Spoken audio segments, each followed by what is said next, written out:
Welcome to mid day debate. నేను Shalini. Kaleshwaram project వ్యవహారం మరో కీలక మలుపు తీసుకుంది. జస్టిస్ పిసి ఘోష్ నివేదిక ఆధారంగా సిబిఐ విచారణ చేపట్టవద్దని తెలంగాణ హైకోర్టు ఆదేశించింది. ఇదిలా ఉంటే కాళేశ్వరంపై నేషనల్ డ్యామ్ సేఫ్టీ అథారిటీ నివేదిక ఆధారంగా సిబిఐ విచారణకు తెలంగాణ ప్రభుత్వం సిఫారసు చేసింది. ఈ మేరకు కేంద్ర హోంశాఖకు రాష్ట్ర ప్రభుత్వం లేఖ రాసింది. మరోవైపు రాష్ట్రానికి సిబిఐ రాకుండా గతంలో ఉన్న ఆదేశాలను సడలిస్తూ జీవో విడుదల చేసింది. సిబిఐ విచారణకు అన్ని విధాలుగా సహకరిస్తామని ప్రభుత్వం తెలిపింది.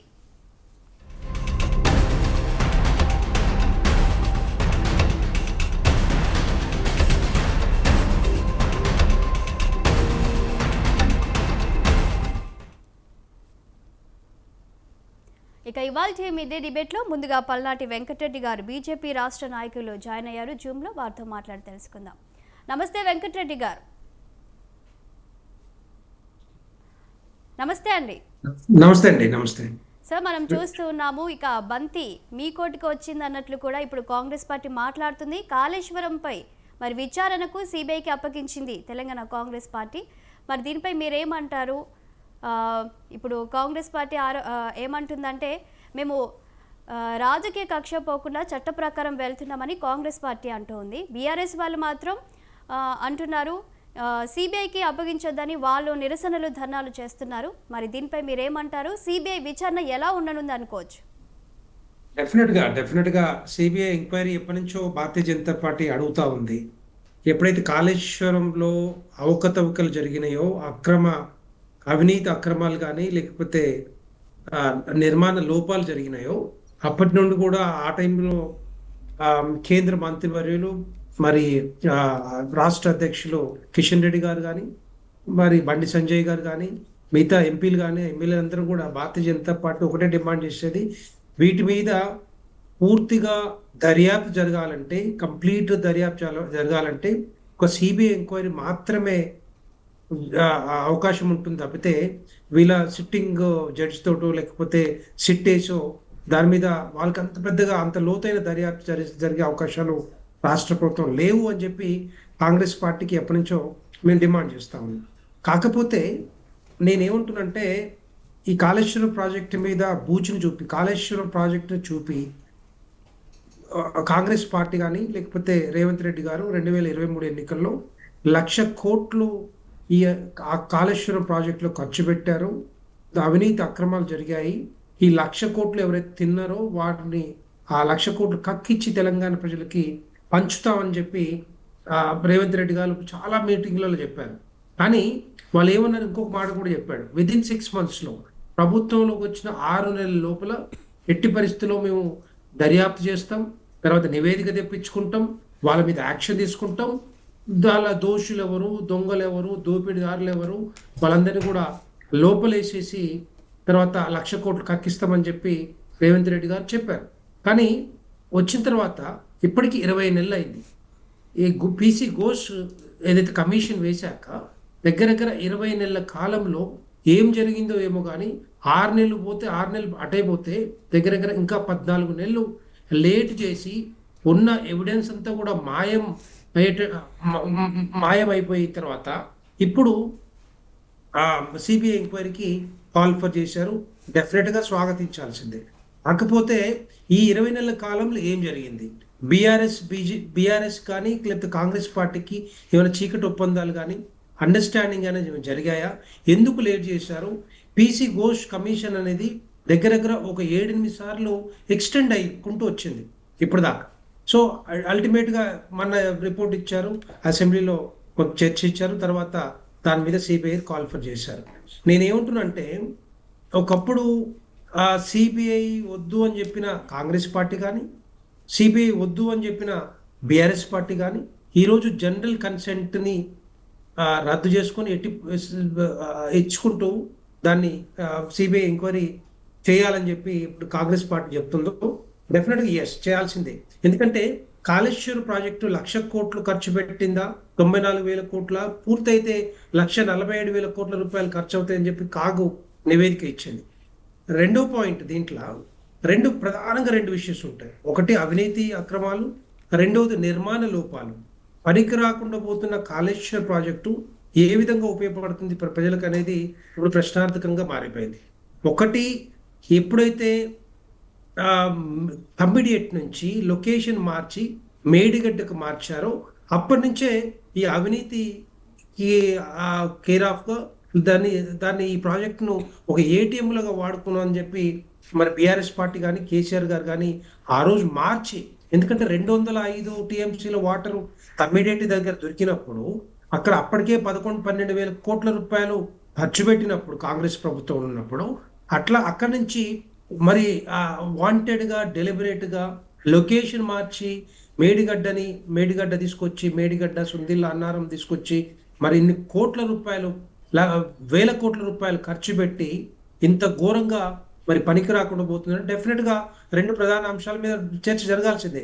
అవినీతి అక్రమాలు ఎందుకు చెప్తున్నాం అంటే అదే కాళేశ్వరం ప్రాజెక్టు మీద దొరికిన ఏసీబీ రైడ్లు దొరికిన ఎస్సీ కానీ ఈఈ కానీ చీఫ్ ఇంజనీర్ కానీ మురళీధర్ రావు కానీ నూనె శ్రీధర్ కానీ లేకపోతే ఇంకొక హరిరామ్ కానీ వేల కోట్ల రూపాయలతోటి దొరికిర్రు, వాళ్ళు జైల్లో పెట్టారు. ఇంకా చాలా మంది ఇంజనీర్లు దీని వెనకాల ఉన్నారు. కానీ వాళ్ళందరినీ కూడా పెట్టకుండా, కాంట్రాక్టర్ల మీద కేసులు పెట్టకుండా, తర్వాత దాని మీద వెనకాల ఉన్న కాళేశ్వరం ప్రాజెక్టు వెనుక ఉన్న అధికారులను లోపలేయకుండా వాళ్ళకు ఓన్లీ ఇంతవరకే ఆ ముగ్గురు దొరికిన వేల కోట్ల రూపాయలు దొరికిన ఇంజనీర్లని లోపలేసి మిగతా వాళ్ళని తప్పించేటట్టుగా చేస్తూ ఉన్నారు కాంగ్రెస్ ప్రభుత్వం. అందుకనే మేము అడిగింది ఏంటంటే మీకు చేత కాదు, మీరు చేయలేరు. ఎట్టి పరిస్థితుల్లో దీనికి ఒకటే ఒక మార్గం ఏంటంటే సిబిఐ ఎంక్వైరీ చేస్తే A to Z మీరు లొకేషన్ మార్చిన దగ్గర నుంచి మన్నడ పిల్లర్లు గుంగిన దాకా టోటల్గా ఆ ప్రాజెక్ట్ అంతా కూడా మీద మొత్తం కూడా సిబిఐ ఎంక్వైరీ రావాలి. మేడిగడ్డ సుందిల్ల అన్నారమే కాదు, ఎందుకంటే ఆ 3 ప్రాజెక్టుల మీద 3 బ్యారేజ్ల మీద 10,000 కోట్ల రూపాయలు ఖర్చు అయినాయి. కానీ మిగతాదంతా కూడా దర్యాప్తు జరగలేదు.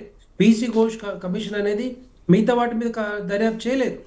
ఓన్లీ 3 బ్యారేజ్ల మీద మాత్రమే ఖర్చు పెట్టిన దాని మీద, నిర్మాణ లోపాల మీద మాత్రమే ఎంక్వైరీ జరిగింది. సో మేము డిమాండ్ చేసేది ఏంటంటే Bharatiya Janata party total project మీద ఇప్పటివరకైతే 94,000 కోట్ల రూపాయలు ఇక్కడ ఖర్చు పెట్టారు. ఎవరెవరు తిన్నారు, ఎంతమంది ఇంజనీర్లు దీని వెనకాల ఉన్నారు, ఎంతమంది ఎన్ని వేల కోట్లు తిన్నారు, దోషులు ఎవరు, దొంగలు ఎవరు, తర్వాత ఆ ప్రభుత్వం ఉన్నప్పుడు ఎవరెవరు తిన్నారు అనేది బయటికి రావాల్సిన వాస్తవం తెలంగాణ ప్రజలకి తెలియజేయాలి. అది తెలియజేయాలంటే ఒక సమగ్రమైన దర్యాప్తు జరిగి ఆ రిపోర్ట్ అంతా కూడా బయట పెట్టి తెలంగాణ ప్రజలకు చెప్తే ఎస్ డెఫినెట్గా అదొక, ఎందుకంటే అదొకటే కాదు, వాళ్ళని జైలు పెట్టడమే కాకుండా ఈ 1,00,000 కోట్లు ఎవరైతే తిన్నారో అవంతా కూడా టోటల్గా కక్కిచ్చేదాకా వదలొద్దు అని చెప్పి తెలంగాణ ప్రజలకి కాంగ్రెస్ పార్టీని డిమాండ్ చేస్తూ తెలంగాణ ప్రజలకు కూడా ఇదంతా కూడా పంచాల్సిందిగా మేము కోరుతా ఉన్నాం. అది మరి ఇప్పుడు మరి ఏ విధంగా ముందుకు పోతుంది ఏంటంటే, ఎందుకంటే రెండవది కూడా ఇక్కడ ఒక రిమైండ్ చేయాలి కాంగ్రెస్ పార్టీ, దీనికి సహకరించాలంటే మీరు ఇప్పటి వరకు విజిలెన్స్ నివేదిక కానీ, ఎన్డీఏ రిపోర్టు కానీ, తర్వాత ఇప్పుడు పీసీ ఘోష్ కమిషన్ నివేదిక కానీ, ఇవన్నీ కూడా సమగ్రంగా టోటల్గా ఉన్నట్టుగా మీరు ఆ డాక్యుమెంటేషన్ అంతా కూడా మరి సిబిఐకి అప్పచెబితే అదొక ప్రాపర్ ఛానల్లో పోయే అవకాశాలు ఉంటాయి. మీరు ఒకవేళ ఇవన్నీ కూడా సబ్మిట్ చేయకపోతే రేపొద్దున మళ్ళీ కొంత మరి ఆలస్యమయ్యే అవకాశాలు ఉంటాయి. ఇప్పుడు ఏ విధంగా అయితే 20 నెలల కాలం మీరు పొడిగించారో ఆ 20 నెలల కాలం చాలా క్రూషియల్ టైము, అదంతా కూడా టైం కాంగ్రెస్ పార్టీ వేస్ట్ చేసింది. రేవంత్ రెడ్డి గారి ప్రభుత్వం వేస్ట్ చేసి ఇప్పుడు సిబిఐ కాల్ఫర్ చేసినారు. దానికి డెఫినెట్గా మీరు మీ దగ్గర ఉన్న డాక్యుమెంట్లు అంతా కూడా ఇస్తే మాత్రం డెఫినెట్గా సిబిఐ ముందుకు పోయే అవకాశాలు ఉంటాయని చెప్పి మేము భావిస్తా ఉన్నాం. రైట్. అలాగే ఇక కాంగ్రెస్ రాష్ట్ర నాయకులు బొల్లారం నిరంజన్ యాదవ్ గారు స్టూడియోలో ఉన్నారు, వారితో మాట్లాడదాం. నమస్తే అండి. నమస్తే అండి.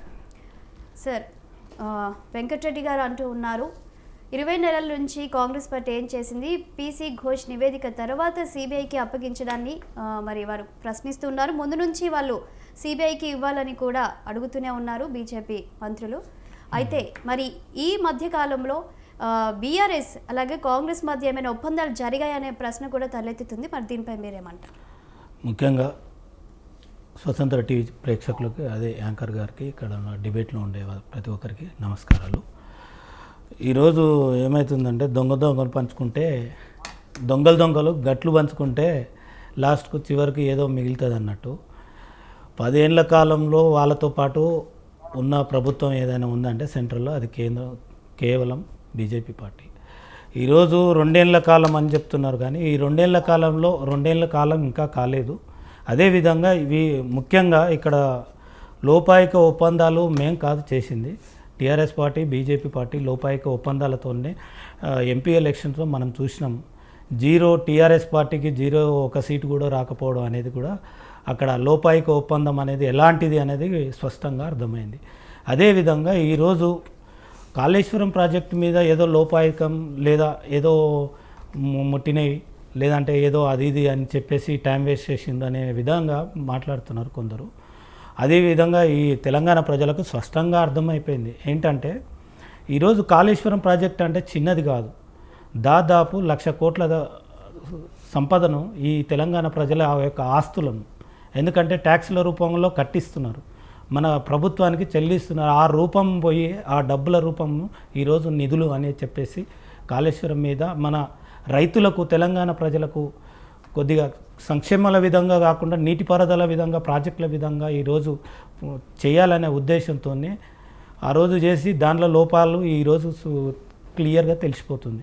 ఆ లోపాలను మేము క్లియర్గా ప్రతి ఒక్క కింద నుంచి ఆ ఆ కాళేశ్వరం ప్రాజెక్టు యొక్క ప్లానింగ్ కమిషన్ నుంచి మొదలు పెట్టుకుంటే నేషనల్లో వాళ్ళు అప్రూవల్ చేసే విధానాన్నితో సహా మొత్తము ఈరోజు స్పష్టంగా మేము ప్రజల ముందు చూపించబోతున్నాం. ఎందుకంటే కాళేశ్వరం కమిషన్ అని చెప్పేసి అది ఇది అని చెప్పేసి ఏదో ఉట్టిగా డబ్బా మాత్రం 600 పేజీలు పెట్టినరు, ఏదో అసెంబ్లీలో అనౌన్స్ చేస్తున్నాను అనేది చేయట్లేదు. మేము ప్రతి ఒక్క దాంట్లో ఇన్వాల్వ్ అయిన ప్రతి ఒక్క సభ్యుడిని ప్రతి ఒక్క మెంబర్ని ఈరోజు దోషిగా ముద్దాయిగా చేయబోయినాము. దాంట్లో నిదర్శనమే ఈరోజు 100 పైగా ఎంప్లాయీస్లని, గవర్నమెంట్ ఎంప్లాయీస్లను 100కు పైగా ఎంప్లాయీస్లను ఈరోజు ప్రశ్నించడం జరిగింది. 100 మందిని ప్రశ్నించడం అంటే హాలిడేస్ను తీసుకోండి, గవర్నమెంట్లో ఎంత సిన్సియారిటీగా పనిచేస్తుంది, గవర్నమెంట్లో ఉండి 100 కోట్లు ఐఏఎస్ ఆఫీసర్లు కానీ అక్కడ ఉండే ఇంజనీర్ ఆఫీసర్స్ చీఫ్ ఇంజనీర్ కానీ మిగతా వాళ్ళు కానీ వాళ్ళు ఎంత దారుణంగా ఈ ప్రభుత్వాల్లో ఏ ప్రభుత్వం వచ్చినా కానీ ఇదే పరిస్థితి దోపిడికి మొదలైంది అని చెప్పేసి ఆ ఉద్దేశంతోనే ఈరోజు ప్రతి ఒక్క ఎంప్లాయీని ప్రశ్నించడం జరిగింది. దీనికి సంబంధించిన కాళేశ్వరం నిర్మాణం ఎలా జరిగింది, దానికి సంబంధించిన తుమ్మిడిఎట్టి నుంచి ఇక్కడికి ఎందుకు మార్చారు, ఆ దగ్గరలో వాటర్ సోర్సెస్ ఉండేది, అట్లాంటి ఆ ప్రాంతాన్ని నుంచి ఇక్కడ మేడిగడ్డ అని ఈ సుందిలా అని ఆ బ్యారేజీలలో మిస్టేక్లని, నిర్మాణంలో లోపాలు అని, అదేవిధంగా క్వాలిటీ లేకపోవడం కానీ, ఇట్లా ప్రతి ఒక్క కోణంలో మేము స్పష్టంగా పీసీ ఘోష్ 665 పేజీలను చూపించాము. అదేవిధంగా దీంతో పాటు కాగు నివేదిక కూడా 222 పేజీల, దాదాపు 225 పేజీలది కాగు నివేదిక కూడా స్పష్టంగా ఇచ్చింది. దాన్ని ఉద్దేశం తీసుకొని అదేవిధంగా ఈరోజు పీసీ ఘోష్ కానీ విజిలెన్స్ ఎంక్వైరీలు కానీ వీటన్నిటిని రిపోర్టును తీసుకొని ఈరోజు మేము అసెంబ్లీలో కానీ ఈ తెలంగాణ ప్రజలకు కానీ స్పష్టంగా క్లియర్గా చూపించాము. అదేవిధంగా హైకోర్టుకి వెళ్ళిన తర్వాత బీఆర్ఎస్ పార్టీ నాయకులు హరీష్ రావు సార్కి సంబంధించిన వాళ్ళు కానీ కేసీఆర్కి సంబంధించిన ప్రతిపక్షాలు వాళ్ళు ఈ మొత్తానికే ఆపేయమని చెప్పిండ్రు. మేము మొత్తానికి ఆపేయడం ఏంది అని దీనికి సంబంధించిన ఆ టైంలో బ్యారేజీ దాదాపు కూలిపోయే స్టేజ్ ఉన్న సిచ్యువేషన్లో ఎలక్షన్ టైంలో దాన్ని ఉద్దేశించి 3 సుందిల్లా కానీ అన్నారం కానీ మిగతా 3 బ్యారేజీలను అక్కడ ఉండే పర్రెలు వాసిన ఈ ప్రాంతాన్ని కానీ విజిటింగ్ చేయడం కానీ జరిగింది. అదేవిధంగా నేషనల్ డ్యామ్ సేఫ్టీ అథారిటీ కూడా ఎంక్వైరీ చేసింది. అది కూడా కొందరు ఆలోచించాలి, ఎందుకంటే దుమ్మేసిపోతడం అనేది ఎవరైనా చేస్తారు, కానీ దాన్ని చెప్పే ముందు అనే ముందు తెలంగాణ ప్రభుత్వం ఎంతమందిని ప్రశ్నించింది, తెలంగాణ ప్రభుత్వం దాంట్లో ఉండే లోపాలను ఎట్లా చూపించగలుగుతుంది, అదేవిధంగా దాంట్లో ఉండే నిర్మాణాత్మక క్వాలిటీ ఎలా ఉంది అనేది కూడా క్లియర్గా మెన్షన్ చేసింది. దాన్ని కూడా స్పష్టంగా అర్థం చేసుకోవాల్సిందిగా వాళ్ళు ఏమంటున్నారంటే టోటల్ ప్రాజెక్ట్ మీద విచారణ జరగలేదు, పీసీ ఘోష్ కమిషన్లో అవినీతి అక్రమాల గురించి కూడా చెప్పలేదు, నిర్మాణ లోపాల గురించి కూడా పూర్తి విచారణ జరగలేదు అన్నట్లు అంటున్నారు బీజేపీ వాళ్ళు. లేదు మేడం, ఎందుకంటే వాళ్ళు ఇప్పుడు ఎవరైనా కానీ ఆ ప్రతిపక్షాలు అనడంలో తప్పులేదు, ప్రశ్నించడంలో తప్పులేదు. కానీ ఇక్కడ ఆ రోజు కమిషన్ వేసిందే కాళేశ్వరం గురించి. కాళేశ్వరంకు సంబంధించిన నిర్మాణాత్మకం 5 ఏళ్లలోపే కేవలం వాళ్ళ ప్రభుత్వంలోనే ఉండి, గత ప్రభుత్వంలోనే ఉండి కట్టినది 5 ఏళ్ళు కూడా కాకపోవడం అనేది మనం అర్థం చేసుకోవాలి. దాని లోపాలు, వాటిలో క్వాలిటీ, నిర్మాణము, అక్కడ ఉండే ప్రాజెక్టుకి సంబంధించిన ప్రాసెస్ విధానాలు ఎట్లా లోపాయకంగా చేసుకున్నది. మరి నేషనల్ సేఫ్టీ అథారిటీయే చెప్పేసింది, జాతీయ ఒక ప్రాజెక్టు కాళేశ్వరం ప్రాజెక్ట్ అన్నప్పుడు వాళ్ళు కూడా ప్రశ్నించుకోవాలి. జాతీయ ప్రాజెక్టు అనౌన్స్ చేస్తున్నప్పుడు ఆ ప్రాజెక్టుకు ఎంక్వైరీ, ఆ ప్రాజెక్ట్ని ఇచ్చింది ఎవరు, మేము ఆ ప్రాజెక్టుకు నిధులను సెంట్రల్ నుంచి కూడా ఇచ్చింది ఎవరు అనేది కూడా ప్రశ్నించాలి. ఇక్కడ అది కూడా అర్థం చేసుకోవాలి. ఎందుకంటే ఆ ప్రాజెక్టును అమలు చేసింది కేంద్రం, జాతీయ హోదా కావాలనేది బీఆర్ఎస్ పార్టీ అయితే వీళ్ళు దానికి ఆ రోజు వాటికి అన్నిటికీ పర్మిషన్లు ఇచ్చి ఈరోజు ఏం తెలియనులాక మళ్ళీ కొత్తగా విడ్డూరంగా మాట్లాడుతున్నారు. ఆ రోజు చేసిన దాంట్లను అన్ని పర్మిషన్లు ఆ రోజు చెక్ చేసుకోలేదు. నిర్మాణం ఏంది, కన్స్ట్రక్షన్ ఎవరికి ఇచ్చిండ్రు, కేంద్రంలో చేతుల పని. ఈరోజు కొత్తగా కలిబులి మాటలు చెప్తున్నా అంటే దాన్ని వినడానికి ప్రజలు ఎవరు సుముఖంగా లేరు అనేది చెప్పగలుగుతాం. రైట్. అలాగే ఇక విశ్లేషకులు రామకృష్ణ గారు కూడా స్టూడియోలో ఉన్నారు. నమస్తే అండి. సో మీరేమంటారు? ఇప్పుడు కాళేశ్వరం కమిషన్కి సంబంధించి మొన్నటి వరకు పీసీ ఘోష్ నివేదిక అసెంబ్లీలో చర్చ జరిగింది.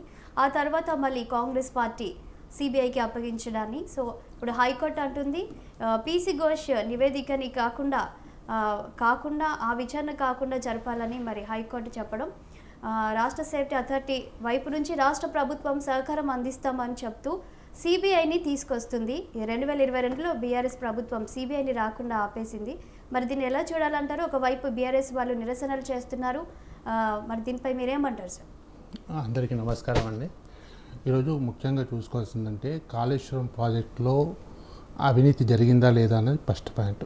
దానిలో అది కూడా ఎప్పుడు స్టార్ట్ అయింది, ఈ బీఆర్ఎస్ ప్రభుత్వం అంటే కాంగ్రెస్ ప్రభుత్వం వచ్చే ముందే జరిగింది. మేడిగడ్డ ఎప్పుడైతే కుంగిపోయిందో అక్కడే ఈ ఇబ్బంది స్టార్ట్ అయింది. సరే, మేడిగడ్డ దగ్గర నుంచి మొత్తం కాళేశ్వరం ప్రాజెక్ట్ మీద మొత్తం ఎంక్వైరీ జరగాలి అని జరిగింది. సరే, ఎంక్వైరీ కోసం ఇప్పుడు ఎవరు ఘోష్ గారు కమిషన్ వేశారు. కమిషన్ అంటే ఏంటి, ఆల్మోస్ట్ సుప్రీం కోర్టు లాగానే కదా, కోర్టు అనేది కమిషన్. సో ఈరోజు కమిషనర్ మొత్తం విచారణ చేసేసి వాళ్ళు పాయింట్స్ రాసేసి నివేదిక ఇచ్చేసారు. ఈరోజు ఇచ్చిన తర్వాత దాన్ని అసెంబ్లీలో చర్చ జరిగింది. అసెంబ్లీలో ఏం చర్చ జరిగింది, పూర్తి స్థాయిలో చర్చ జరగలేదు. ఇప్పుడు 600 పేజీలు పేజీలు చర్చ ఉంటే అందులో జరిగింది ఎంతసేపు జరిగింది, కొన్ని పాయింట్ల మీదనే జరిగింది. పూర్తి స్థాయిలో డిస్కషన్ జరగలేదు. ఈరోజు ఇది డిస్కషన్ ఇంకా పూర్తి అంటే వీళ్ళు కూడా సాటిస్ఫాక్షన్ లేకముందే ఇంకా వీళ్ళు సమాధానాలు సరిగ్గా చెప్పలేదు, వాళ్ళు అడిగేది కూడా సరిగ్గా అడగలేదు. అడగకముందే ముఖ్యమంత్రి ఏమని అనౌన్స్ చేశారు, సిబిఐకి ఇవ్వాలి అని చెప్పి అనౌన్స్ చేశారు. ముఖ్యమంత్రి సిబిఐ స్టేట్లోకి ఎంటర్ కావాలంటే అయితే హైకోర్టు అయినా పర్మిషన్ ఇవ్వాలి, లేదంటే రాష్ట్ర గవర్నమెంట్ అనే ఇవ్వాలి. సో వీళ్ళు బీఆర్ఎస్ పార్టీ వాళ్ళు దాన్ని ఆబ్జెక్షన్ చేస్తూ కోర్టుకు వెళ్ళారు. కోర్టు కూడా మేము ఇంటర్ఫియర్ అవ్వలేము, అది ఎంక్వైరీ దానికి ఏమి అడ్డుపడలేమని చెప్పేసి ఈరోజు కోర్టు కూడా తీర్పిచ్చేసింది. సరే, ఇప్పుడు సిబిఐ ఎంక్వైరీ జరుగుతుంది. జరిగిన తర్వాత ఈరోజు ఇప్పుడు ఉన్న ప్రశ్న ఏంటంటే, కమిషన్ ఇచ్చిన రిపోర్ట్ మీద ఎంక్వైరీ చేస్తారా, వీళ్ళని సపరేట్గా ఎంక్వైరీ చేస్తారా అనేది కావాలి. ఎందుకంటే మొత్తం టోటల్ డీటెయిల్స్ తోటే కదా కమిషన్ మీద మొత్తం ఎంక్వైరీ చేసింది. మళ్ళీ కొత్తగా సిబిఐ ఎంక్వైరీ చేస్తుంది వీళ్ళ మీద. ఇప్పుడు ఏదైనా క్రైమ్ జరిగింది, ఇప్పటివరకు ఏ ఎంక్వైరీలు జరగలేదు, డైరెక్ట్ ఎంట్రీ అవుతుంటే అది వేరే విషయం. డైరెక్ట్ ఆల్రెడీ కమిషనర్ జరిగింది, 600 పేజీల ఎంక్వైరీ జరిగింది. ఎంక్వైరీ జరిగిన తర్వాత ఈరోజు మళ్ళీ సిబిఐ వచ్చి కొత్తగా చేసేది ఏముంది, ఒకవేళ చేసింది అనుకుందాం, ఇప్పుడు నష్టం ఏమొస్తుంది? ఇప్పుడు మళ్ళీ సేమ్ క్వశ్చన్స్ అడుగుతారు. కాకపోతే ఒకటే జరుగుతుంది ఇక్కడ ఏమిటంటే, ఈ 1 year 2 years ప్రాసెస్ జరుగుతుంటుంది. ఏంటిది, సిబిఐ వాళ్ళు వీళ్ళని పిలిపించడం, ఇందులో దగ్గర ఎంతమంది ఇన్వాల్వ్ అయ్యారో, అంటే నాయకులను ఒక్కనే కాదు, నాయకులే కాదు, అడ్మినిస్ట్రేషన్ ఆఫీసర్స్ సంబంధించిన వాళ్ళు, టోటల్ కాంట్రాక్టర్స్ ఎవరైతే ఉన్నారో ఇన్వాల్వ్ అయ్యారో ప్రతి ఒక్కరు ఇన్వాల్వ్ అవ్వాలి. సిబిఐ ఎంక్వైరీ అంత ఈజీగా కాదు. సో ఈ ఎంక్వైరీ స్పెషల్ ఎంక్వైరీ చేస్తే మినిమం 1 year to 2 years పడుతుంది. ఈ 2 years లోపల ఏమో జరుగుతుంది, ఈ ప్రాజెక్ట్లో పాల్గొన్న వాళ్ళందరూ కూడా మొత్తం కూడా ప్రతిసారి ఢిల్లీకి వెళ్ళడం, లేకుంటే వాళ్ళు ఇక్కడికి రావడం, ఇవే ఎంక్వైరీలు జరుగుతుంది. ఆ లోపల మళ్ళీ ఎలక్షన్స్ వచ్చేస్తాయి. అంటే ఇప్పుడు ఈ ప్రాసెస్ వల్ల ఏం జరుగుతుంది, ఏమి ఒరిగేదేముంది? ఒకవేళ పాజిటివ్గా కమిషన్ ఏదైతే సిబిఐ వాళ్ళు ఏం తేల్చలేదనుకోండి, తప్పుడు ఏం తేల్చలేదనుకోండి, అప్పుడు నష్టం ఎవరికి? సో ఒకవేళ నిజంగా మీరు అవినీతి జరిగిందని అనుకున్నప్పుడు మీరు కమిషన్ చేసినప్పుడు చర్యలు మీరే తీసుకోవచ్చు. ఇప్పుడు సిబిఐ ఎంక్వైరీ కాకుండా మీరే చర్యలు తీసుకోవచ్చు, మీరే చెప్తున్నారు కదా. సో దీని విషయంలో ఏంటంటే సిబిఐ ఎంక్వైరీ కూడా అయితే కొంచెం తొందరపాటు చర్య అనేది తీసుకున్నారు అది కాంగ్రెస్ పార్టీ. ఎందుకంటే వీళ్ళ దగ్గర పూర్తి డీటెయిల్స్ ఉన్నాయన్నారు, మీరే అవినీతి పాల్పడ్డారని చెప్పి మీరే కమిషన్ ద్వారా రిపోర్ట్ తీసుకొచ్చుకున్నారు. ఇన్ని చర్యలు ఉన్నప్పుడు మీరు చర్యలు తీసుకోవాల్సింది, మళ్ళీ ఎంక్వైరీ ఎందుకు? ఒకవేళ మీకు ఉంటే చట్టపరంగా చర్యలు తీసుకోమండి. ముందు నుంచి బీజేపీ మంత్రులు డిమాండ్ చేస్తున్నారు కదా సిబిఐకి ఇవ్వాలి అని కూడా. అది ఎప్పుడండి? కమిషన్ వేయకముందు నుండి. ఇప్పుడు కమిషన్ వేశారు కదా అంటున్నాను నేను. కమిషన్ వేశారు, కమిషన్ రిపోర్ట్ వచ్చింది, దాని మీద చర్చ జరగాలంటున్నారు. బీజేపీ వాళ్ళు అంటున్నారు, టీఆర్ఎస్ వాళ్ళు జరగాలనుకుంటున్నారు. అసెంబ్లీకి నేను హరీష్ రావు గారు వెళ్ళకముందే, హరీష్ రావు గారు కూడా ఊరు వెళ్ళాల్సింది, వెళ్ళకుండానే ఎంక్వైరీలో నేను మీటింగ్లో పాల్గొంటానని చెప్పారు. ఇంకా 10 రోజులు జరగాలి అని చెప్తున్నారు. నేనేమన్నా అంటే 600 పేజీల డిస్కషన్ అంత తొందరగా కంప్లీట్ చేసేసి తొందరపాటుగా సిబిఐకి వెళ్ళాల్సిన అవసరం ఏమొచ్చిందనేది నేను అడగాల్సింది. సరే ఇంకో 10 రోజులు పెట్టండి, అసెంబ్లీలో చర్చ జరగనండి, అసెంబ్లీ సాక్షిగానే వీళ్ళని దోషులుగా నిరూపించండి. అసెంబ్లీ సాక్షిగానే మీరు తప్పు చేశారు, ఇన్ని కోట్ల అవినీతి జరిగింది, ఇన్ని కోట్ల జరిగింది, పలానా వ్యక్తులు ఇక్కడ ఇంత అవినీతికి పాల్పడ్డారు, ఇంత డబ్బులు వెనకేసుకున్నారు, ఇవి సాక్ష్యాలు, ఇంత అవినీతి డబ్బు వీళ్ళ ఎన్నుకుంది అని ఒకళ్ళు చేసి ఉంటే కొంచెం కరెక్ట్ ఉండేది, కొంచెం అవకాశం ఉండేది. అట్లా కాకుండా మీరు 2 days పెట్టేసి సిబిఐకి వెళ్ళిపోతాము అనుకుంటే, అంటే జనరల్గా సిబిఐకి ఏ రాష్ట్రం మనకున్న దాని ప్రకారం అయితే వాళ్ళు రాష్ట్ర పర్మిషన్ లేకుండా ఎంటర్ కావడానికి లేదు, ఎవరిని చేయడానికి లేదు. ఇది ముఖ్యమంత్రి గారే డైరెక్ట్ అసెంబ్లీలో పర్మిషన్ ఇచ్చినట్టు అయింది. సో ఇప్పుడు కోర్టు కానీ ఎవరికైనా అడ్డుకునడానికి లేదు. అది రైట్. వెంకటరెడ్డి గారు మీరేమంటారు? మరి కేంద్రమే పర్మిషన్స్ ఇచ్చింది కదా కాళేశ్వరం ప్రాజెక్ట్ కానీ, మరి నిరంజన్ యాదవ్ గారు అంటున్నారు అప్పుడు ఎందుకు మరి చెక్ చేసుకోలేదు, ఒక ప్లేస్ నుంచి ఇంకో ప్లేస్కి మారుస్తున్నప్పుడు ఎందుకు అడగలేదని కేంద్రం, ఎందుకు మరి జోక్యం చేసుకోలేదని అంటున్నారు. అలాగే ఇప్పుడు సిబిఐకి ఇచ్చారు మీరు కోరినట్టుగానే, మరి సిబిఐకి మళ్ళీ స్వేచ్ఛనిస్తారా, విచారణ కొనసాగేలాగా అనే ప్రశ్న కూడా తలెత్తుతుంది. దీనిపై మీరేమంటారు? ఇప్పుడు నేనేమంటున్నానంటే తంబిడియట్టు దగ్గర 205.36 టీఎంసీ వాటర్కి పర్మిషన్ ఉంది కేంద్ర ప్రభుత్వం నుంచి, జలశక్తి డిపార్ట్మెంట్ నుంచి. ఆ టైంలో ఉన్న ఉమాభారతి దగ్గర నుంచి లెటర్ కూడా వచ్చి, అప్పుడు కాంగ్రెస్ పార్టీ ప్రభుత్వంలో ఉండే, మీరు కట్టుకోవచ్చు 148 మీటర్ల ఎత్తులో మీరు కట్టుకోవచ్చు. ఆ మహారాష్ట్ర ప్రభుత్వం కూడా ఎక్కడ కూడా అడ్డు పడదు అని చెప్పి క్లారిటీ ఇచ్చింది కేంద్ర ప్రభుత్వం ఆ టైంలో. కానీ ఆ టైంలో తర్వాత జరిగిన ఎన్నికల్లో బీఆర్ఎస్ పార్టీ వచ్చింది కాబట్టి కేసీఆర్ గారు ప్రభుత్వంకి వచ్చాక లేదు అక్కడ 11,000 చిల్లర కోట్లు ఖర్చు పెట్టినా కూడా దాన్ని పక్కన పెట్టి వాంటెడ్గా డెలిబరేట్గా ఒక ప్రాజెక్ట్ను ఏటీఎం లాగా వాడుకుందామనో మరి ఏ విధంగా అనుకున్నారో తెలియదు. కానీ అక్కడ నుంచి లొకేషన్ మార్చి మేడిగడ్డకు తీసుకొచ్చారు. మేడిగడ్డకు తీసుకొచ్చినప్పుడు కూడా అక్కడ ఉన్న రిటైర్డ్ ఇంజనీర్స్ అయితే ఎక్స్పర్ట్ కమిటీ ఉందో 5గురితో వేసిన కమిటీ బీఆర్ఎస్ పార్టీనే వేసింది, మళ్ళీ బీఆర్ఎస్ ప్రభుత్వం ఉన్నప్పుడు వేసింది. కానీ ఎక్స్పర్ట్ కమిటీ కూడా లేదు, అక్కడ మేడిగడ్డ ఫీజిబుల్ కాదు, better to have a project on the Tummidihatti అని చెప్పి క్లారిటీ ఇచ్చినా కూడా వాళ్ళని పట్టించుకోకుండా మరి ఎప్పుడైతే మేడిగడ్డకు మార్చారో అక్కడి నుంచి మొదలైంది మొత్తం టోటల్గా ఈ అవినీతి అంతా కూడా ఇక్కడ ఏ విధంగా జరుగుతూ ఉంది అనేది.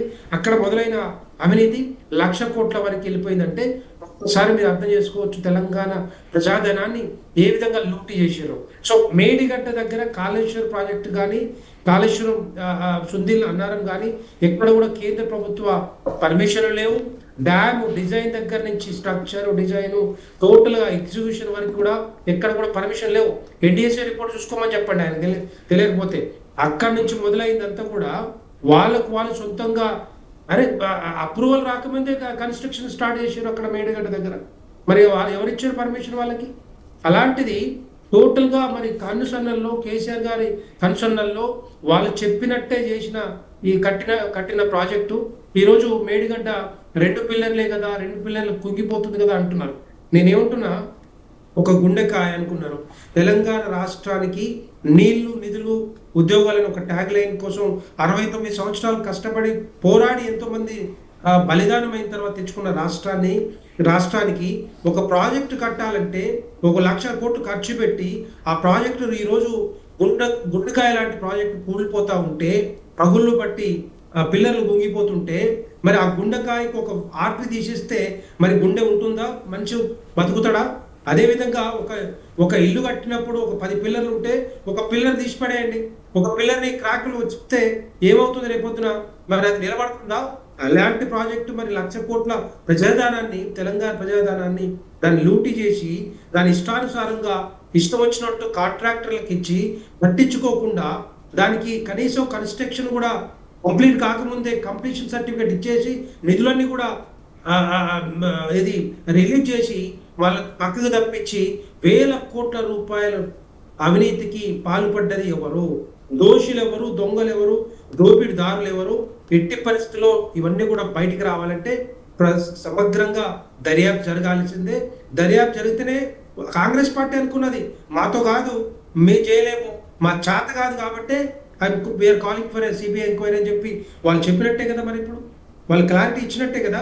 అందుకే చెప్తున్నాను, అంతర్రాష్ట్ర జలాలు కానీ లేకపోతే కేంద్ర ప్రభుత్వ సంస్థలు కానీ ఇన్వాల్వ్ అయి ఉన్నాయి కాబట్టి దాని మీద దర్యాప్తు సమగ్రంగా జరగాలంటే సిట్టు కానీ లేకపోతే సిట్టింగ్ జడ్జి కానీ ఇంకొక విచారణ కానీ సరిపోదు అని చెప్పి ఆలోచనతోటి డెఫినెట్గా ఇచ్చారో అది మాకు ముందే తెలుసు, ఇవ్వాలనేది మేము ఎప్పటి నుంచి అడుగుతున్నాం. కానీ కాంగ్రెస్ పార్టీ లేట్ చేసింది. కాంగ్రెస్ ప్రభుత్వం 20 నెలలు వాళ్ళు ట్రై చేసి ఉంటారు, ఏదో అండర్స్టాండింగ్ చీకటి ఒప్పందాలు మరి ఏ విధంగా ప్రయత్నాలు జరిగినో తెలియదు. కానీ డెఫినెట్గా సిబిఐ ఎంక్వైరీలో కాంగ్రెస్ పార్టీ, కాంగ్రెస్ ప్రభుత్వం ఉన్న రికార్డులతో పాటు డాక్యుమెంటేషన్ కానీ ప్రతి ఒక్కరు కూడా మరి సహకరిస్తే రేపొద్దున డెఫినెట్గా దీని వెనకాల ఉన్న వాళ్ళంతా కూడా ఇంజనీర్ల దగ్గర నుండి అధికారుల దగ్గర నుంచి మరి ఆ టైంలో ఉన్న ప్రజా ప్రతినిధులు కానీ ఎవరున్నా కూడా వాళ్ళ లోపలేసే అవకాశాలు ఉంటాయి. టోటల్గా రికవరీ కూడా జరగాలని మేము కోరుకుంటున్నాం. రెండో పాయింట్ ఏంటంటే ఇదే కేసీఆర్ గారు 2022లో ఫామ్ హౌస్ కేసులో ఎమ్మెల్యేలు కొంటున్నారని చెప్పి భారతీయ జనతా పార్టీ మీద బురద జల్లడానికి ఆ రోజు సిబిఐని, ఎందుకంటే హైకోర్టు ఆల్రెడీ సిబిఐ ఎంక్వైరీ వేసింది, సిబిఐ ఎంక్వైరీకి కాల్ ఫర్ చేయమని చెప్పింది. సో మీరు చేసుకోవచ్చు అంటే భయపడి కేసీఆర్ గారు ఆ రోజు సిబిఐ తెలంగాణ రాష్ట్రానికి రావద్దు, దర్యాప్తు జరగవద్దు అని చెప్పి జనరల్ కన్సెంట్ని ఉపసంహరించుకున్నది ఇదే కేసీఆర్ గారు. మరి ఈరోజు వద్దనుకున్నా కాదనుకున్నా కూడా మరి వాళ్ళ ముంగిటికి వస్తూ ఉంది. అదే సిబిఐ ఈరోజు రేపు మాపో వాళ్ళ దగ్గరికి వచ్చి ఎంక్వైరీ చేసే అవకాశాలు ఉంటాయి. మీరు ఎప్పుడైతే మీరు తోకున్న గోతులోనే మరి బీఆర్ఎస్ పార్టీ పడిపోతా ఉంది. ఎట్టి పరిస్థితులు ఇదంతా కూడా ఈ నిజాలన్నీ కూడా బయటికి రావాలి, తెలంగాణ ప్రజలకు అర్థం చేసుకోవాలని చెప్పి ఈరోజు మరి రాష్ట్ర ప్రభుత్వం కూడా కాంగ్రెస్ ప్రభుత్వం కూడా జనరల్ కన్సెంట్ మరి జియోని చేంజ్ చేసి డెఫినెట్గా సిబిఐ ఎంక్వైరీ జరగాలని మరి వాళ్ళు కాల్ఫర్ చేశారు. సో నేను ఇవన్నీ ఏంటంటే 1-2 కాదు, చాలా ఉన్నాయి. ఫోన్ ట్యాపింగ్, ఫార్ములా ఈ కేసు, తర్వాత గొర్రెల స్కాము, తర్వాత విద్యుత్ కొనుగోలు అంశాలు, వీటన్నిటి మీద కూడా భారతీయ జనతా పార్టీ ముందు నుంచి అప్పుడు బండి సంజయ్ రాష్ట్ర అధ్యక్షులు బండి సంజయ్ గారి ఆధ్వర్యంలో ఎప్పటి నుంచో మేము పాదయాత్ర చేసినాం. తెలంగాణ ప్రజలకు అనువున మేము చెప్పాం కాబట్టి తెలంగాణ ప్రజల్లో మంచి ఆలోచన వచ్చింది. ఎట్టి పరిస్థితుల్లో ఒక మార్పు తీసుకురావాలి తెలంగాణ రాష్ట్రం అని చెప్పారు. సో అది తెలంగాణ భారతీయ జనతా పార్టీ పోరాటం చేయబట్టి, ఇది కాంగ్రెస్ పార్టీలో లేకపోతే రేవంత్ రెడ్డి పోరాటం చేసింది కాదు. తెలంగాణ ఎన్నికల ముందు 6 నెలల ముందల కాంగ్రెస్ పార్టీకి ఎక్కడ పోటీ చేసినా కూడా డిపాజిట్లు కూడా దక్కని పరిస్థితి ఆ రోజు కనపడింది. కానీ అబద్ధాలు చెప్పి బీఆర్ఎస్ బీజేపీ ఒకటని చెప్పి ఆ రోజు ఎప్పుడైతే నినాదం తీసుకొచ్చి చేసారో మరి అదే దాంతో కొంత నష్టం జరిగింది. కానీ బట్ ఎట్టి పరిస్థితుల్లో ఈ రోజు కాకపోతే రేపు భారతీయ జనతా పార్టీ అధికారంలోకి వస్తుంది. డెఫినెట్గా మేము ముందుంటాం. దీంట్లో ఇంకొక విషయం ఏంటంటే, ఒకటి అంటే వీళ్ళ మీద ఎందుకు నమ్మకం పోతా ఉందంటే కాంగ్రెస్ పార్టీ మీద, రేపు మాపు ఎల్లుండో లేకపోతే ఇంకా ఒక 1-2 డేస్లోనే వీళ్ళందరినీ జైల్లో పెడతామని చెప్పిన వాళ్ళు మరి ఇప్పుడు కూడా పత్తలేరు. ఏమైందో ఆ నివేదికలని, విద్యుత్ కొనుగోలు నివేదిక వచ్చింది, తర్వాత ఫోన్ ట్యాపింగ్ వీళ్ళ దగ్గర ఉంది, తర్వాత ఫార్ములా ఈరేజ్ కేసు రిపోర్ట్ వీళ్ళ దగ్గర ఉంది. మరి ఎప్పుడు కూడా మరి దాని గురించి పట్టించుకోవట్లేదు. ఎందుకు పట్టించుకోవట్లేదని మేము అడుగుతా ఉన్నాం. అంటే మీకేమైనా చీకటి ఒప్పందాలు జరిగినాయా? ఏమైనా అండర్స్టాండింగ్ జరిగిందా? ఎందుకు ఇప్పటిదాకా కేటీఆర్ గారు చెప్పాడు, మీకు దమ్ము ధైర్యం ఉంటే నన్ను జైలు పెట్టుకొని ఇక్కడే ఉన్నా అని చెప్పి ఎన్నోసార్లు సవాల్ విసిరినా కూడా మీరు ఎందుకు భయపడ్డారని చెప్పి భారతీయ జనతా పార్టీ అడుగుతా ఉంది. రెండో విషయం, తెలంగాణ ప్రజలు కూడా ఎదురు చూస్తూ ఉన్నారు. మీరు చేసే ప్రతిదీ కూడా మరి ఎంక్వైరీ చేస్తున్నారా లేకపోతే ఇంకా వాళ్ళకి సపోర్ట్ చేసుకుంటూ ముందుకు పోతున్నారా అది కూడా అడుగుతా ఉన్నారు. మూడో అంశం ఇక్కడ ఏదైతే మీరు చెప్పారు వీళ్ళ అన్ని ఎవిడెన్స్ ఉన్నాక కూడా మరి దాన్ని పట్టించుకోకుండా నానుస్తున్నారు కాబట్టే వీటి మీద కాంగ్రెస్ పార్టీ ప్రభుత్వం మీద నమ్మకం లేదని చెప్పి తెలంగాణ ప్రజలు కానీ భారతీయ జనతా పార్టీ కానీ అనుకుంటుంది కాబట్టి ఈరోజు మరి ఈ సిబిఐ ఎంక్వైరీ వేయాల్సిన అవసరం ఉంది. అట్లా అదేవిధంగా ఇంతమంది మరి ఆ సోదరులు అంటా ఉన్నారు భారతీయ జనతా పార్టీకి లేకపోతే భారతీయ జనతా పార్టీ కేంద్ర ప్రభుత్వానికి లేకపోతే బీఆర్ఎస్ కు లేకపోతే కాళేశ్వరం ప్రాజెక్టు సంబంధం లేదు. లేకపోతే మేము ఎందుకు అడుగుతాం? ముందు నుంచే మేము స్టార్ట్ చేసినాం. ఎట్టి పరిస్థితుల్లో ఈ కాళేశ్వరం ప్రాజెక్టు మీద అవకతవకలు జరిగినాయి. ఆ కాళేశ్వరం ప్రాజెక్టులో మెగా కృష్ణారెడ్డి కానీ ఎల్ఎన్టీ కానీ తర్వాత మిగతా సబ్ కాంట్రాక్టర్లు ఉన్నారో వాళ్ళ మీద ఇక్కడ కూడా కేసులు లేవు. కానీ 3 ఇంజనీర్లు మాత్రం లోపలేశారు. ఇంకా చాలా మంది దొరికిటోళ్ళు, ఇంకా 17 మంది ఇంజనీర్లు మన పక్కన పెట్టారు. ఇవన్నీ కూడా టోటల్ గా బయటికి రావాలంటే మరి డెఫినెట్ గా ఒక ఎంక్వైరీ ఉండాలి.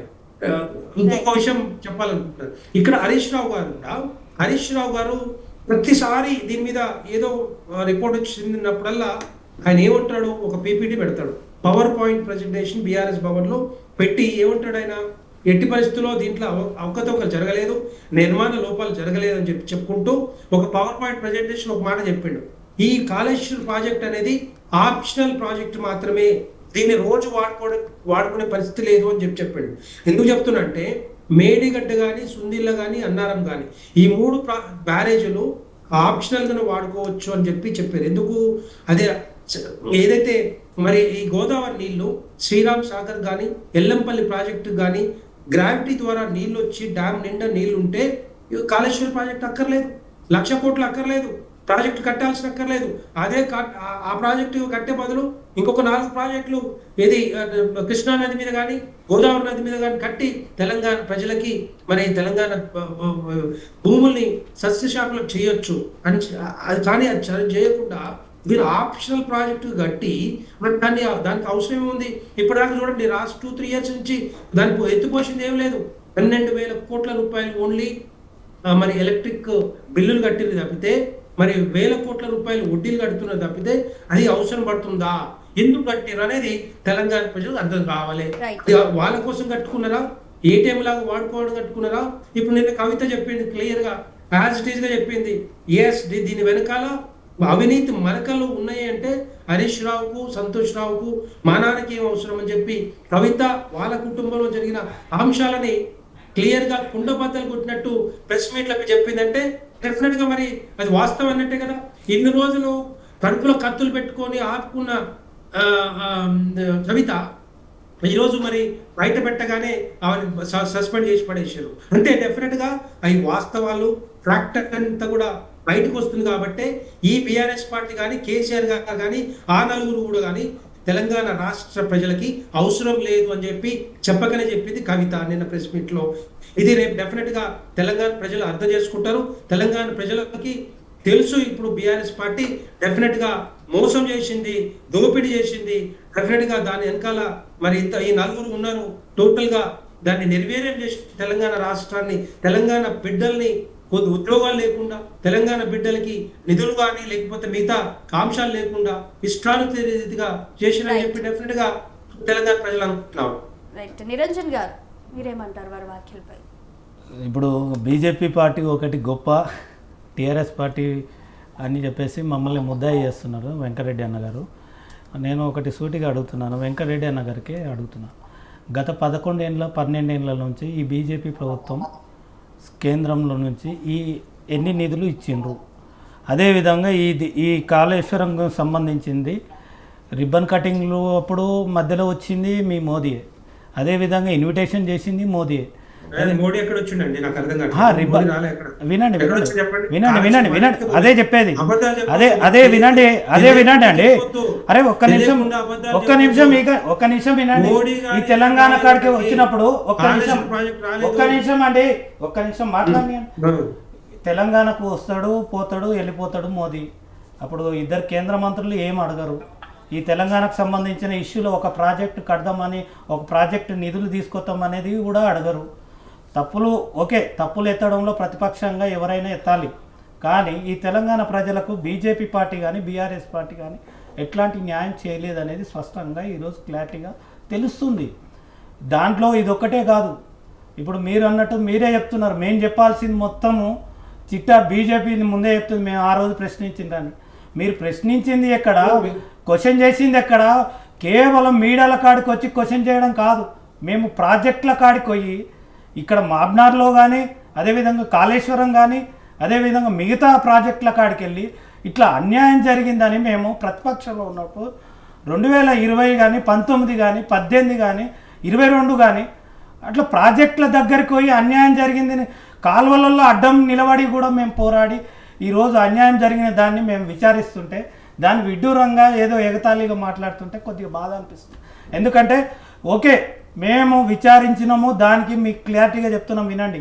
33 మంది మీద, ఇంజనీర్ల మీద, అధికారుల మీద క్రిమినల్ కేసులు పెట్టినాం.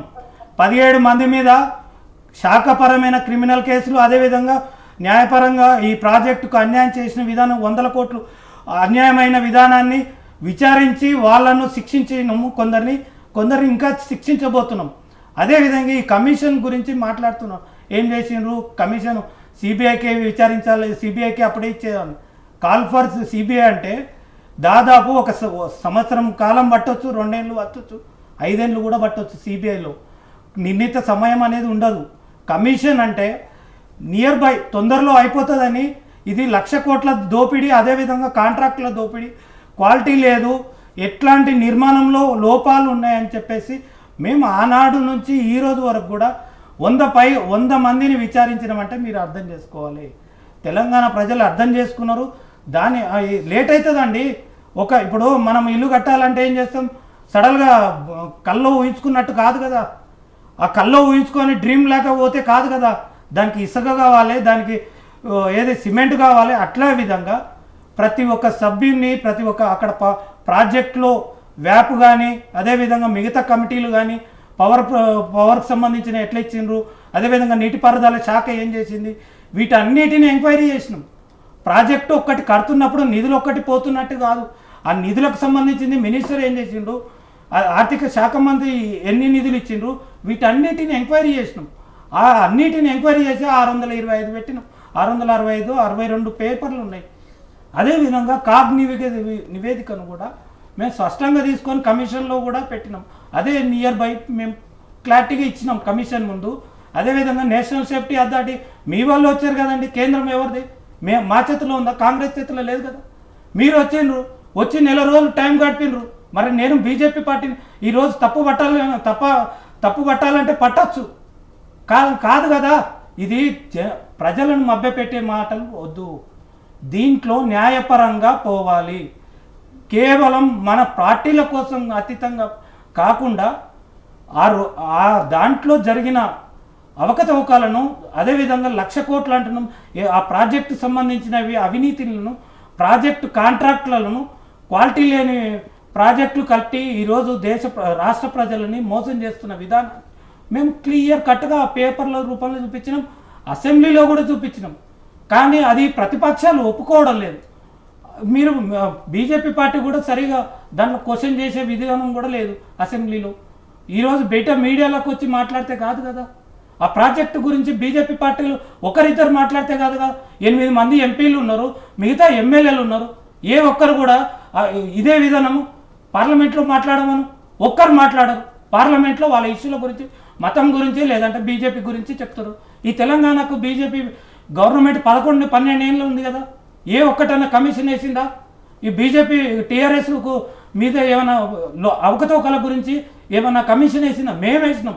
మా గవర్నమెంట్ వచ్చినాక ఈరోజు మేము ప్రతి దాని మీద క్లియర్గా చిట్టా విప్పబోతున్నాం. బీఆర్ఎస్ పార్టీ అవకతవకల గురించి, తెలంగాణ ఉద్యమకారులు కానీ తెలంగాణ ప్రజలను మోసం చేసిన విధానాన్ని, నీళ్లు నిధులు నియామకాలని చెప్పేసి వాటిని దోచుకున్న విధానాన్ని, ఒకటే కుటుంబానికి తీసుకుపోయిన విధానాన్ని క్లియర్ కట్గా మేము కమిషన్లో ఒక్కటే కాదండి, ఫోన్ ట్యాపింగ్ కానీ, అదేవిధంగా ఈరోజు రేసులు కానీ, అదేవిధంగా మిగతావి కూడా ప్రతి ఒక్క ప్రాజెక్టుల మీద కూడా కమిషన్లు వేయబోతున్నాము అని క్లియర్ కట్గా చెప్పగలుగుతున్నాం.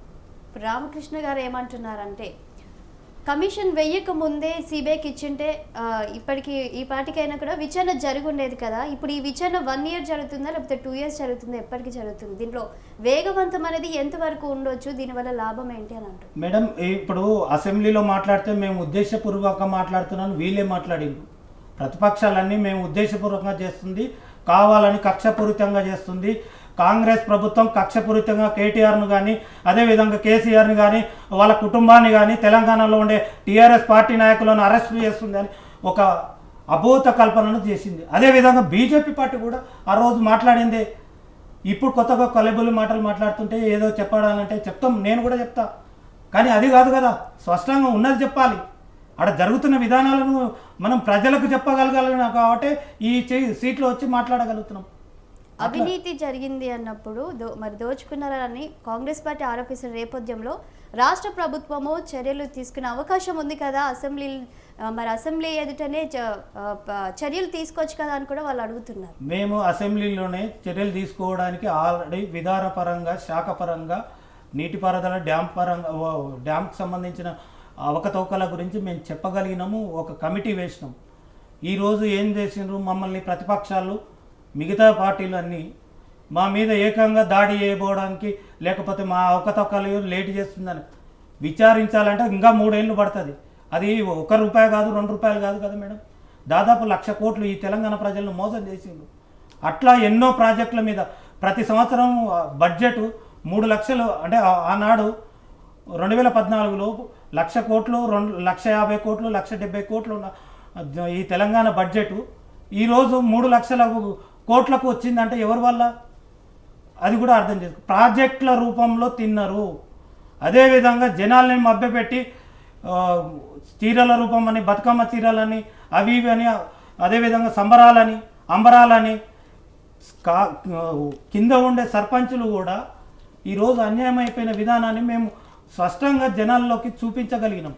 అదేవిధంగా ఆ రోజు కాంట్రాక్టులు అంటే కమిషన్లు అంటే కాంట్రాక్టులు అనేవి దోపిడికి ఈరోజు మేము వాటిని విచారిస్తున్నాం అంటే దానికి సమయం పడుతుంది. మనం మాట్లాడినంత మాత్రాన సమయం పడుతుంది అంటే ఇప్పుడు మరి సిబిఐకి అంటున్నారు. సిబిఐకి విచారణ ఎందుకు పెడుతున్నామంటే ఈరోజు మా మీద ప్రతిపక్షాలు దుమ్మెత్తిపోస్తున్నాయి. వాటిని అరికట్టాలంటే మేము చెప్పడం కాదు, మీరే మేమే డైరెక్ట్ సిబిఐకి అప్పగిస్తే న్యాయపరంగా అవుతుంది. అదేవిధంగా పార్టీలు కూడా మమ్మల్ని అనడం కాదు కదా, సిబిఐ ఎంక్వైరీ చేస్తే క్లియర్గా ప్రజలలో దోపిడీ చేసిన వాళ్ళు, మాట్లాడిన వాళ్ళు ఎవరు అనేది తెలిసిపోతుంది అనే ఉద్దేశంతోనే ఈరోజు పెట్టినాం. రైట్ సార్, చెప్పండి సార్.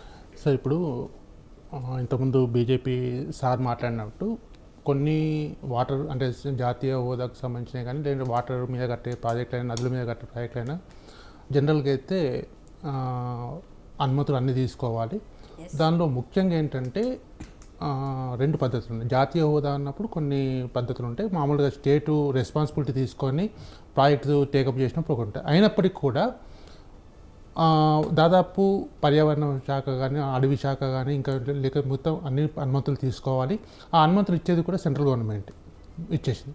ఇంకోటి ఏంటంటే దాని మెయిన్ పాయింట్ ఏంటంటే మీరు ఎంత జాతీయ హోదా ప్రాజెక్ట్ అయినా ఏదైనా సరే అక్కడ సరౌండింగ్ స్టేట్స్ ఏవైతే ఉన్నాయో, బార్డర్ మంచుకున్న స్టేట్స్ ఏవైతే ఉన్నాయో వాళ్ళ దగ్గర నుంచి కూడా మనకు క్లియరెన్స్ రావాలి. ఇప్పుడు ఇన్ని రోజులు గొడవ పెట్టుకుంటూ, లొల్లి పెట్టుకుంటూ ప్రాజెక్టును ముందుకు రానియకుండా చూసుకోవడం కన్నా వాళ్ళతో సామరస్యంగా పరిష్కరించుకొని మనము ముందుకెళ్తే బాగుంటుందన్న ఉద్దేశంతో ఆ రోజు పట్నాయక్ గారితో మాట్లాడి, అటు జగన్మోహన్ రెడ్డి గారితో వీళ్ళందరితో డిస్కషన్ చేసి మిగతా అనుమతులు 17-18 అనుమతులు తీసేసుకొని ఆ ప్రాజెక్టును పూర్తి చేశారు. బాగానే ఉంది. సరే, ప్రాజెక్టు వ్యయమే ₹1,00,000 కోట్లు అనుకున్నప్పుడు 1,00,000 కోట్లు లూటీ జరిగిందంటే ఇంకా మరి మిగతా అమౌంట్ మరి ఏడిపోయింది అన్నది తిరవాలి ఒకసారి. ఇకపోతే మరి బ్రదర్ మాట్లాడుతున్నాడు న్యాయపరంగా ప్రతిపక్షాలు అంటున్నాయి కాబట్టి న్యాయపరంగా విచారణ జరగాలంటే ఇప్పుడు మీరు చేసిన జస్టిస్ కమిషన్ విచారణ చేసి న్యాయపరమైనది కాదా, ఇది న్యాయపరమైనది కాదా అని మీరు అనుకుంటున్నారని సిబిఐకి ఇచ్చారా? First point. ఇప్పుడు ఇంకోటి, ఈ సిబిఐలో డిలే అవుతుంది, 1-2 years జరుగుతుంది అని అంటున్నారు. ఇప్పుడు మీకు ఆల్రెడీ న్యాయపరంగా చేసిన దాని ప్రకారం చర్యలు తీసుకునే అవకాశాలు చట్టపరంగా ఉన్నాయి కదా, మరి తీసుకోండి ఇప్పుడే. ఎందుకు మీరు ఇప్పుడు ఇంకో బ్రదర్ కూడా ఒకటి అన్నారు, కవిత గారు మాట్లాడిన గురించి మాట్లాడారు. ఈరోజు కాంగ్రెస్ ప్రభుత్వమైనా కాంగ్రెస్ గవర్నమెంట్ అయినా ఈరోజు అసెంబ్లీలో మాట్లాడుతున్నది ఆ రోజున్న ప్రభుత్వం అవినీతి చేసిందని చెప్తుంది తప్ప హరీష్ రావు ఒక్కడే చేశాడనే హరీష్ రావు గారి మీద ఒక్కడి మీద మాట్లాడట్లేదు. ఆ రోజున్న ప్రభుత్వం చేసిందని చెప్తుంది. ఈరోజు కవిత మేడం గారు ఏం చెప్తున్నారు, డైరెక్ట్ హరీష్ రావు గారిని పేరు తీసేసుకున్నారు. అసలు సంబంధం సంతోష్ రావు గారిని ఇలా లాగుతున్నారు. మరి నిజంగా సంతోష్ రావు గారు ఉంటే మరి ఆయన మన కమిషన్కి అటెండ్ అవ్వాల్సింది కదా. మరి ఆయన ఎందుకు అతనికి పేరు ఇట్లా తీసుకోవడానికి అవకాశం ఉంటుంది. సో ఇక్కడ ఒకటి ఏంటంటే ఫస్ట్ ఆఫ్ ఆల్ వాళ్ళ వ్యక్తిగతంగా ఏదైనా ప్రాబ్లమ్స్ ఉంటే చేసుకోవచ్చు, కానీ మా డాడీది ఏం తప్పు లేదు, మొత్తం హరీష్ రావుదే తప్పు ఉంది అని అంటే మరి ఇప్పుడు అన్ని నేను కూర్చుండి అన్ని నేనే బాధ్యత నేనే చేసుకుంటున్నా అన్నిటికీ నేనే బాధ్యత నాదే ఇది క్రియేట్ అన్ని అంటే మంచి వస్తేనేమో మొత్తం మాదే, చెడొస్తేనేమో ఒకరిని పరి అంటే ఇది రాజకీయపరంగా అనట్లేదు. ఆమె మాట్లాడిన దాంట్లో కరెక్ట్ కాదంటున్నాను. ఎందుకంటే ఈవెన్ కాంగ్రెస్ పార్టీ కూడా ఇక్కడ కూడా హరీష్ రావుని వ్యక్తిగతంగా దోషిగా నిలబెట్టలేదు. అక్కడ వాళ్ళు ఏం చేస్తున్నారు, వాళ్ళు ఈ ప్రభుత్వం తప్పు చేసిందని చెప్తున్నారు వాళ్ళు. సో ఇది ఆ మేడం కొంచెం అది ఆలోచించుకోవాల్సింది దాని మీద. ఇంకోటి ఏంటంటే ఒకవేళ నిజంగా అవినీతి జరిగింది, 1,00,000 కోట్ల అవినీతి జరిగింది, విచారణ చేపట్టిండ్రు, దాని మీద చర్యలు తీసుకున్న తర్వాత అది కాలేదు, డిలే అయిపోయింది, మేము ప్రతిపక్షాలతో ఉన్నామంటే మేము సిబిఐకి వెళ్తున్నామంటే అర్థం ఉంది. ఎక్కడ మీరు విచారణ రిపోర్ట్ వచ్చేసింది, ఇప్పటివరకు రిపోర్ట్లో మీరు దాని ప్రకారం చర్యలు తీసుకోలేదు, అసెంబ్లీ సమగ్రంగా చర్చ జరగలేదు, మీరు సిబిఐకి ఎంక్వైరీకి వెళ్ళిపోయారు. ఈరోజు మరి కేసీఆర్ని కమిషన్ ముందు పిలిపించారు. ఆయన రానన్నాడా? వచ్చారు కదా, కమిషన్ ముందు ఆయన వాగ్మూలం ఇచ్చారు కదా. ఎవరెవరు ఏమి ఇచ్చారు అన్నది ప్రజలకు తెలియాల్సిన, అసెంబ్లీ సాక్షిగా తెలియాల్సిన అవసరం లేదా? మరి తెలియకుండానే ఇప్పుడు మరి ఎవరి సిబిఐ ఎంక్వైరీల ద్వారా తెలుస్తుందా కేసీఆర్ గారు ఏం మాట్లాడారు, మిగతా హరీష్ రావు గారు ఏం స్టేట్మెంట్ ఇచ్చారు, ఇంకెవరు ఏ స్టేట్మెంట్లు ఇచ్చారో తెలియదా? ఇంకోటి, ఎవరైతే కాంట్రాక్టర్స్ ఉన్నారో వాళ్ళని మొత్తం పక్కన పెట్టేశారు. మరి అందులో ఏం జరగలేదు అంటే ఇన్ని రకాల. ఇప్పుడు కమిషనర్ ఒకటే కరెక్ట్ కాదు. మీరు అట్లా అంటే సిబిఐ కూడా ఎన్నో జగన్మోహన్ రెడ్డి గారి మీద కూడా ఎన్నోసార్లు ఇట్లా అవినీతి జరిగిందని ఎంక్వైరీ చేస్తే తీరా 1,00,000 కోట్ల నుండి 40,000 కోట్లు, 30,000 కోట్లు, 20,000 కోట్ల కానీ చెప్పేసి ఈరోజు కొన్ని కేసులను కొట్టుకుపోయినాయి. ఏమైతే సిబిఐ ఎంక్వైరీ చేస్తే ఫస్ట్ ఆఫ్ ఆల్ మీరు ఒకసారి రాజకీయ పార్టీగా ఆలోచించుకోవాల్సిన ఆలోచన ఏంటంటే మీరు తొందరపడి ముందుకెళ్ళే ముందు దీని పర్యవసనాలు నెక్స్ట్ ఏముంటుంది. ఇప్పుడు మీరు కమిషనర్ ప్రకారంగా దోషిగా నిలబెట్టండి. ఇప్పుడు రేపు పొద్దున్న సిబిఐ ద్వారా కూడా 2 సంవత్సరాల తర్వాత కూడా ఎంక్వైరీ అయిపోయిన తర్వాత కూడా మీరు దోషిగా నిలబెట్టలేని పరిస్థితి ఉంటే ఆ రోజు కాంగ్రెస్ పార్టీ పరిస్థితి ఏంటి? ఇంకోటి, ఈరోజు కేంద్రంలో పార్లమెంట్లో అడిగిన క్వశ్చన్కి సెంట్రల్ గవర్నమెంట్ నుండి వచ్చిన సమాధానము, మేము రాష్ట్ర గవర్నమెంట్కి కాళేశ్వరం ప్రాజెక్టుల మీద నిధులు ఏమి ఇవ్వలేదని క్లియర్గా చెప్పారు వాళ్ళు. ఎన్నోసార్లు ఎంక్వైరీ జరిగి ఎన్నోసార్లు క్వశ్చన్స్ అడిగారు, ఇన్ని రకాలుగా డిస్కషన్ జరిగింది పార్లమెంట్లో. మరి ఏ రోజు కూడా ఎంక్వైరీ కాదు, ఏ రోజు కూడా ఏం జరగలేదు. మరి ఇప్పుడేమో ఇట్లా తొందరపాటు చర్యలు తీసుకుంటూ ఏదో జరిగిపోతుంది, ఏదో చేస్తున్నారు. ఒక దోషిగా పెట్టాలనుకున్నప్పుడు, ఒక ప్రభుత్వాన్ని చేసి పెట్టుకోవాలనుకున్నప్పుడు సమగ్రమైన ఒక పద్ధతి ప్రకారం వెళ్ళాల్సింది ఉండేది అని నేను భావిస్తున్నాను మేడం. చెప్పండి. ఇక్కడ సార్ అన్నట్టు కూడా కానీ కాకపోతే ఏంటంటే ఇందాక అన్న విధంగా వెంకటరెడ్డి అన్న గారు ఈరోజు మేము కాలయాపన చేసింది అనేది విధానంగా మాట్లాడుతున్నారు. ఈరోజు ప్రతిపక్షాల నుంచి కానీ జనాల నుంచి కానీ ఒక వ్యతిరేకత స్టార్ట్ అయింది. మాకు కాదు, కేసీఆర్ అనే మనిషి మాజీ ముఖ్యమంత్రి, ఈ తెలంగాణకు స్పష్టంగా చెప్పాల్సిన బాధ్యతాయుతమైన మనిషి. అసెంబ్లీకి ఏ రోజు కూడా వచ్చిన క్షణాలు లేదు, వచ్చినా కానీ 1 గంట 2 గంటలు ఉన్న పరిస్థితి. దాన్ని మేము ఉద్దేశించుకొని ఇప్పుడు వాదోపవాదాలు జరుగుతూనే దేని మీదైనా ఒక సమస్య మీద క్లియర్ కట్గా దాని పరిష్కారం వస్తుంది. ఈరోజు మేము మా ప్రభుత్వం ఉంది కదా అని వాళ్ళ మీద దండయాత్ర లాగా చేయట్లేదు. అదేవిధంగా వాళ్ళని ప్రశ్నిస్తుంటే వాళ్ళు కేవలం ఇది మొత్తం కమిషన్ మొత్తము రేవంత్ రెడ్డి కమిషను, అదేవిధంగా కాంగ్రెస్ కమిషన్ అనే పరిస్థితికి ప్రతిపక్షాలు తేవడం జరిగింది. వీటన్నిటిని ఉద్దేశించుకొని ఈరోజు మేము కాల్ ఫర్ సిబిఐని ఎందుకు ఎంక్వైరీకి పెట్టుకున్నామంటే దానికి స్పష్టంగా మీకు అసెంబ్లీలో మేము అడిగిన క్వశ్చన్లకు ఏ పార్టీ సమాధానం లేదు. అదేవిధంగా ఆ కమిషన్ విధంగా, అదేవిధంగా నేషనల్ డ్యామ్ సేఫ్టీ అథారిటీ ఇచ్చిన రిపోర్ట్ల విధంగా, విజిలెన్స్ ఇచ్చిన రిపోర్ట్లు, కాగు రిపోర్ట్లు, ఈ అన్నిటినీ మేము చేసుకొని అడ్వకేట్ జనరల్ గారు ఈరోజు అక్కడికి ఇవ్వడం జరిగింది. అదేవిధంగా ఇక్కడ ఒకటే మాట అంటున్నారు, కాలయాపన లేదంటే వాళ్ళకు చెప్పిన వీళ్ళకి చెప్పిన. మేము ఏ పర్సన్ మీద కూడా వ్యక్తిపరంగా దూషించట్లేదు. ఇది తెలంగాణ ప్రజలకు స్పష్టంగా అర్థమైంది. రెండవది, మేము బీజేపీ వాళ్ళు అది ఇది మేము అప్పుడు చెప్పినా ఇప్పుడు చెప్పినా మీరు చెప్పినది ఏది కూడా ఈరోజు వరకు కూడా ఏది విచారించినా కేవలం ఈడీలు, ఐడీలు, సిబిఐలు దాడి చేపించడం, వ్యక్తిపరమైన మనుషుల మీద దాడి చేపించడం, అదేవిధంగా వాళ్ళని శిక్షించడం గత రాష్ట్రాలలో జరిగిన విధానాలను మేము చూస్తూనే ఉన్నాము. ఇప్పుడేం కొత్త కాదు. మీరు దానికి నిదర్శనమే మహారాష్ట్ర కావచ్చు, అదేవిధంగా అస్సాం కావచ్చు, అదేవిధంగా ఒరిస్సా కావచ్చు, చివరకు యూపీ కావచ్చు. ఇట్లా వ్యక్తుల పర మీద కాంగ్రెస్ సంబంధించిన వ్యక్తుల పర మీద మనుషుల మీద విచారించడం, సిబిఐకి ఇన్వెస్టిగేషన్ చేయడం అట్లాంటివి, అదేవిధంగా ఈడీలు, ఐడీలు అని ఐటీలు అని చెప్పేసి రైడింగ్లు చేపించడం, మనుషుల మీద చేయడం ఎందుకు? ఈరోజు అదే మాకెందుకు క్లారిటీగా చెప్తుంటే కూడా మమ్మల్ని దూషిస్తున్నారు. ఈ విధానం ఎందుకు? అదేవిధంగా సిబిఐ అంటే ఒకటి ఈ దేశంలో ఒక నమ్మకం. వాటిని మేము ఈరోజు వాళ్ళకు ఇన్విటేషన్ చేసినాం. సో ఇట్లా ఉంటేనే బెటరు, ఇదే విధంగా కాలయాపన అవుతుందని ప్రతిపక్షాలతోనూ కాదు, తెలంగాణ ప్రజలు నమ్ముతున్నారనే ఉద్దేశంతో ఈరోజు ఇవ్వడం జరిగింది. అదేవిధంగా ఇందాక వరకు అవి ఇవి అని మాట్లాడుతున్నాం. బీజేపీ ఈరోజు వరకు కూడా ఈ కాళేశ్వరం గురించి చెప్పింది, కానీ ఇద్దరు మంత్రులు ఉన్నారు. ఇద్దరు మంత్రులు ఈ దేశంలో సెంట్రల్ మంత్రులు ఈరోజు వరకు కూడా ఈ తెలంగాణకు ఎలాంటి నిధులు రాలేదు. అయినా కానీ కాంగ్రెస్ ప్రభుత్వం నడుపుతూనే ఉన్నాం.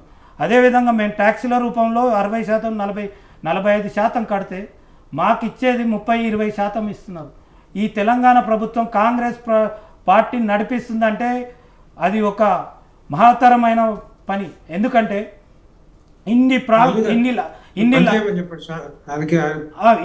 ఒక్క నిమిషం నేను మాట్లాడాక నువ్వు మాట్లాడు. ఈ రోజు లక్షల కోట్లు కేవలం